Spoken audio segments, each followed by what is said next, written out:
ఈరోజు ఈ రాష్ట్రంలో ఎవరికి కూడా న్యాయం చేయలేక ఇచ్చిన వాగ్దానాల్ని నెరవేర్చలేక ఈ కూటమి ప్రభుత్వం డైవర్షన్ పాలిటిక్స్తో ఎవ్రీ డే ఎలా ముందుకు వెళ్తున్నారో మీ అందరూ కూడా చూస్తున్నారు.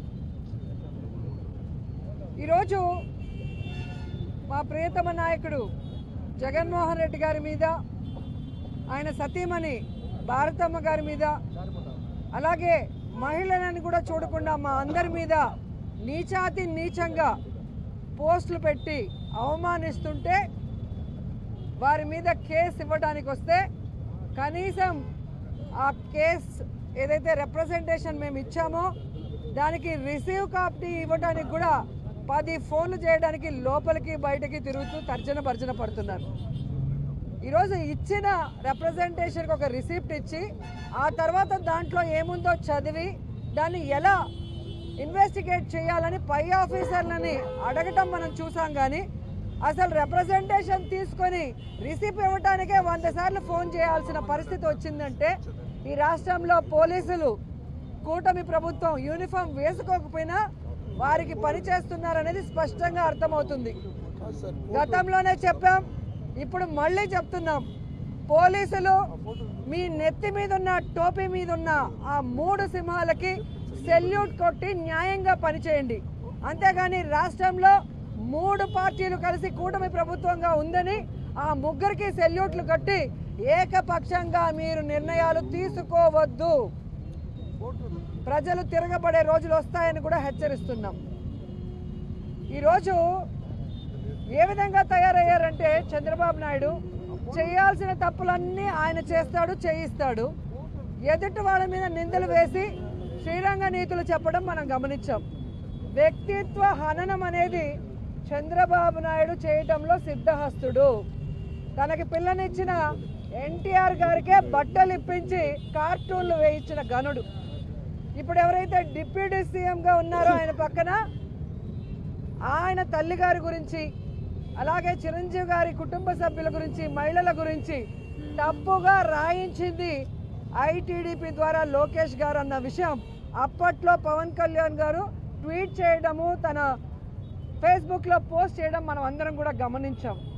అలాగే జగన్మోహన్ రెడ్డి గారు ముఖ్యమంత్రిగా ఉన్నప్పుడే కనీస గౌరవం లేకుండా ఆయన మీద, ఆయన భార్య మీద, ఆయన తల్లిగారి మీద, ఆయన సోదరి మీద, ఆయన పిల్లల మీద ఎంత నీచాతి నీచంగా పోస్టులు పెట్టారో మనం అందరం కూడా గమనించాం.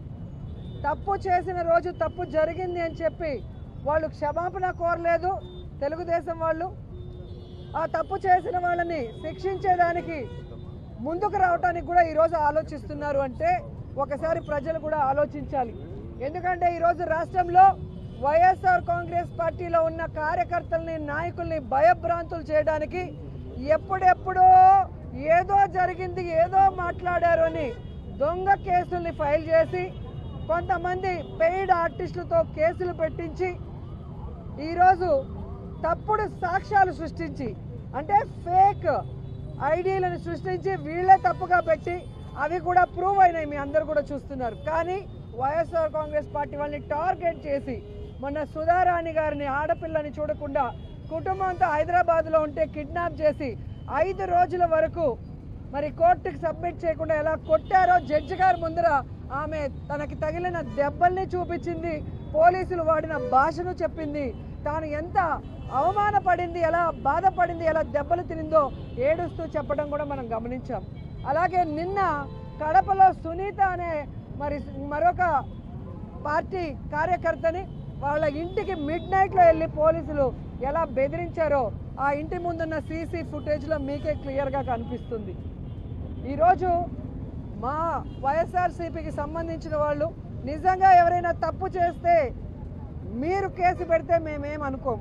కానీ తప్పు చేయని వాళ్ళని తప్పుడు కేసులు పెట్టి ఫేక్ ఐడీలతో వాళ్ళని ఇరికిచ్చి వాళ్ళని కొట్టి ఆ ద్వారా అందరినీ భయపెట్టాలనుకుంటే మాత్రం వైఎస్ఆర్ కాంగ్రెస్ పార్టీకి పోరాటాలు కొత్త కాదు.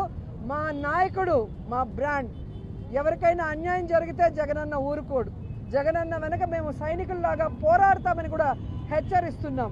అండ్ ఈరోజు ఒక్కటే చెప్తున్నాం, చంద్రబాబు నాయుడు గారు కానీ పవన్ కళ్యాణ్ గారికి కానీ హోంమంత్రి గారికి కానీ పోలీసుల్ని మహిళల మీద జరుగుతున్న దాడుల్ని అరికట్టడానికి ఉపయోగించండి, మహిళలకి రక్షణ కల్పించడానికి ఉపయోగించండి.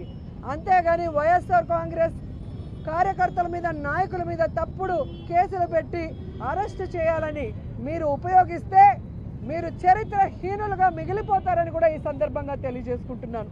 ఎందుకంటే మీరే ఈరోజు అసెంబ్లీలో జరిగింది 5 నెలల కాలంలోనే విమెన్ ట్రాఫికింగ్ దాదాపుగా 7,200 మందిని ఈరోజు అమ్మేశారు. అంటే ఈ ప్రభుత్వం ఎంత ఫెయిల్యూర్, ఎంత దిగజారిపోయింది పోలీస్ వ్యవస్థ అనేది కూడా మీరు తెలుసుకోవాలి.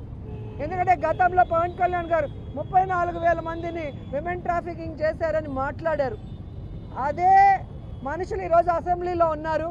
అదే క్వశ్చన్ వైఎస్ఆర్ కాంగ్రెస్ పార్టీ వాళ్ళు వేస్తే 34,000 మంది కాదు 36 మందే ఆ రోజు మిస్ అయ్యారు అన్న విషయాన్ని ఇదే హోంమంత్రి గారు చెప్పడం మీరు అసెంబ్లీ రికార్డులో చూడండి. నిన్న మొన్న మాకు 36 మందిని మిస్ అయ్యారు, మిగతా అందరినీ ఆల్మోస్ట్ ఎలా దిశ యాప్తో సేవ్ చేశాము, దిశ పోలీస్ స్టేషన్లు విమెన్ పోలీసులతో ఎలా అందరినీ కాపాడామో అందరూ కూడా రికార్డులు చూస్తే మీకే అర్థమవుతుంది.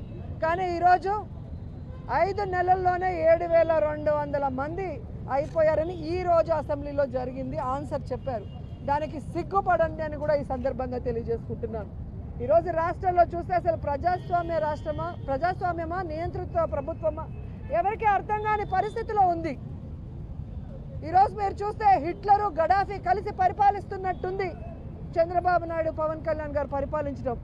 ఎవరు వాళ్ళు చేసిన తప్పుల్ని ప్రశ్నిస్తే వారి మీద తప్పుడు కేసు, ఎవరు వాళ్ళు చేసిన తప్పుల్ని వారి వీడియోలతో పోస్ట్ చేస్తే వారి మీద నాన్ బెయిలబుల్ కేసులు పెట్టి 3rd డిగ్రీ ఇవ్వటం. ఇది ఎంతవరకు సమంజసం? అంటే మీరు తప్పులు చేస్తే మాట్లాడకూడదా? మీరు ఇచ్చిన సూపర్ 6 మీరు ఎవరికి ఇవ్వకుండా చీటింగ్ చేస్తుంటే మాట్లాడకూడదా?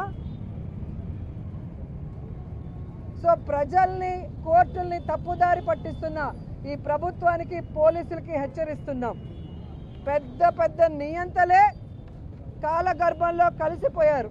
మీరెంత ఇప్పటికైనా న్యాయబద్ధంగా ముందుకు వెళ్ళండి. మా మీద ఎవరైతే మాట్లాడారో బండారు సత్యనారాయణ లాంటి వాళ్ళు, జనసేనలో పోస్టింగ్స్ వీడియోస్ మీరు అందరూ కూడా చూసింటారు, వారందరినీ కూడా అరెస్ట్ చేసి, ఎందుకంటే వాళ్ళు తప్పు చేశారు, తప్పు చేసిన వాళ్ళని అరెస్ట్ చేసి 3rd డిగ్రీ ఇవ్వండి. తప్పు చేయని YSR Congress party social media వాళ్ళని వదిలిపెట్టండి. లేదంటే ప్రజల్లో కూడా చైతన్యం వస్తుంది, అందరూ కలిసి తిరగబడతారు. మీరు కాలగర్భంలో కలిసిపోవటం తథ్యమని కూడా ఈ సందర్భంగా తెలియజేసుకుంటున్నాం.